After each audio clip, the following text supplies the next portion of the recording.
APS-C পরীক্ষায় উত্তীর্ণ হয়ে পুনরায় হাইলাকান্দির নাম উজ্জ্বল করল হাইলাকান্দিরই একজন যুবক।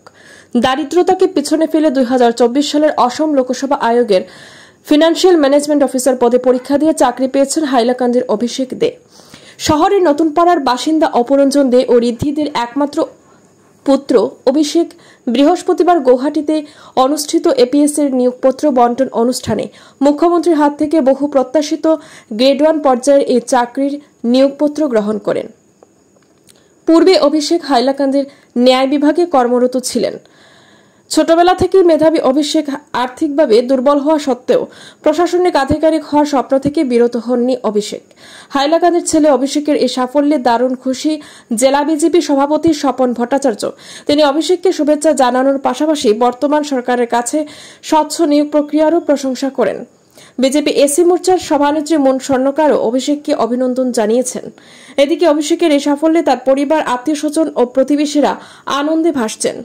অভিষেকের মা ঋদ্ধিদি আবেগাপ্লুত হয়ে বলেন, ছেলেটা ছোটবেলা থেকেই খুব মেধাবী ছিল, আজ তার পরিশ্রমের ফল পেলাম।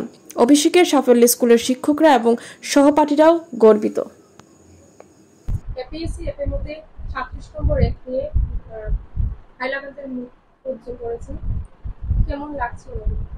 সত্যি খুবই আনন্দিত ব্যাপার যে আমি এই পরীক্ষায় উত্তীর্ণ হতে পেরেছি এবং আমি যে 37 নম্বর র্যাঙ্কটা পেয়েছি সেই র্যাঙ্কটা আমি ওপেন ক্যাটাগরিতে পেয়েছি। সেটা সবচেয়ে থেকে বড় আনন্দের বিষয় আমার এবং আমার ফ্যামিলির জন্য, যে তার মানে আমরা যেটা মেরিট লিস্ট বলি যে ওপেন ক্যাটাগরি, সেই ক্যাটাগরিতে পেয়েছি এবং সেই ক্যাটাগরিতে পেয়ে নিজেকে অনেক মানে আনন্দ লাগছে এবং সেই আনন্দ মানে সবার সাথে শেয়ার করছি।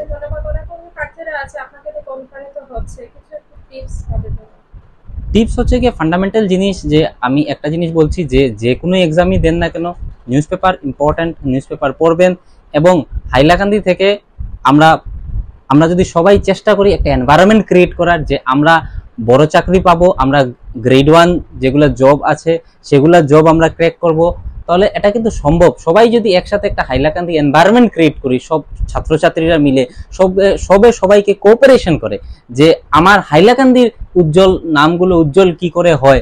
আজকে দেখেন শিলচর দেখেন বা আপনি গুয়াহাটি দেখেন, আপনি ডিব্রুগড় দেখেন, ওইখানে অনেক ছাত্ররা আছে কিন্তু as a group, as a team হিসাবে কিন্তু কাজ করে যাচ্ছে, সবাই একসাথে কিন্তু ভালো রেজাল্ট করছে। সেজন্য ইউপিএসসি অনেক সময় দেখবেন আমাদের হাইলাকান্দি থেকে হাইলাকান্দিতে ছাত্রছাত্রীরা বসে হাইলাকান্দি থেকে পড়ে কিন্তু এখনো ক্র্যাক করতে আমরা শুনিনি। অনেকে ক্র্যাক করেছেন কিন্তু ওনারা বাইরে পড়াশোনা করেছেন এবং বাইরে থেকে পরীক্ষা দিয়েছিলেন। সেটা আমার একটা আর কি সবার কাছে একটা Hailakandi as a in general সোসাইটির কাছে একটা আবেদন, যে সবাই যদি আমরা একসাথে মিলে আমরা যদি চেষ্টা করি, সেটা কিন্তু আমরা এনভায়রনমেন্ট ক্রিয়েট করতে পারি এবং ইউপিএসসির মতো এক্সাম আমরা চেষ্টা করলে হয়তো সবাই মিলে ক্র্যাকও কেউ না কেউ করতে পারে। সেটাই আমার আবেদন, সবাই যাতে একসাথে আমরা হাইলাকান্দির নাম উজ্জ্বল করতে পারি।